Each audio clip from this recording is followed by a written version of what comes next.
So we are doing the 12 steps of the CarFit. Step 1, are you the only driver of this vehicle? Yes. Okay, will you show me how you put your seatbelt on, please?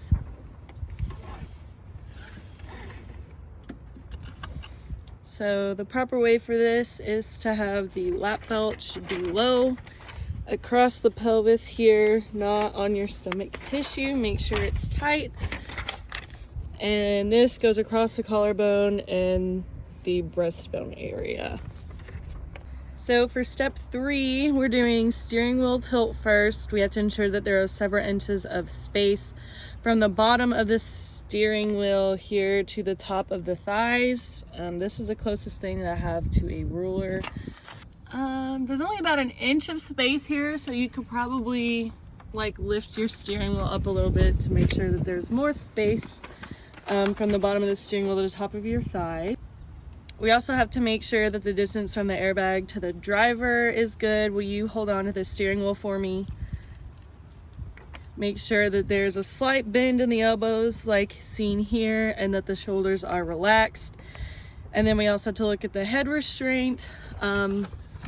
This is not correct. The middle of the back of the head should come in place with the middle of the head restraint to reduce whiplash if you get rear-ended. So step 4 is making sure that there is 10 inches from the steering wheel to the chest, making sure that the steering wheel is pointed at the chest so when the airbag deploys it doesn't hit you in the face.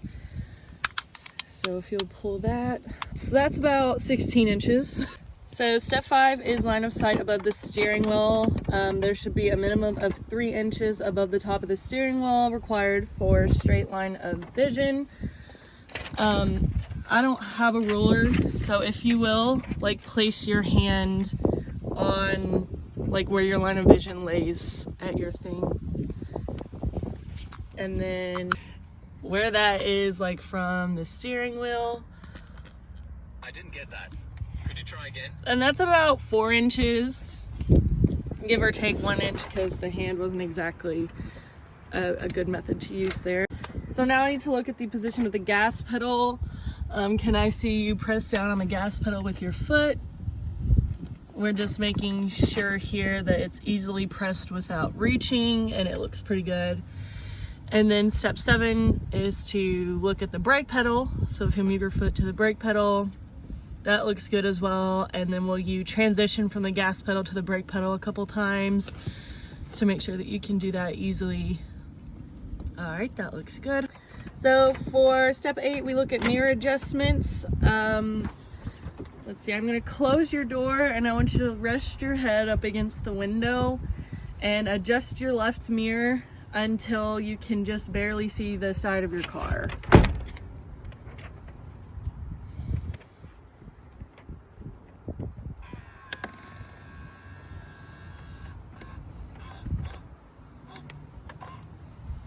You'll do the same thing with the right side, except you'll bring your head over the center console there and adjust the right one to where you can just see the side of your car.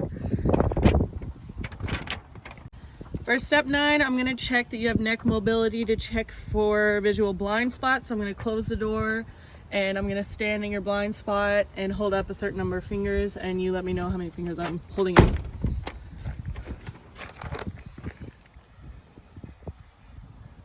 2.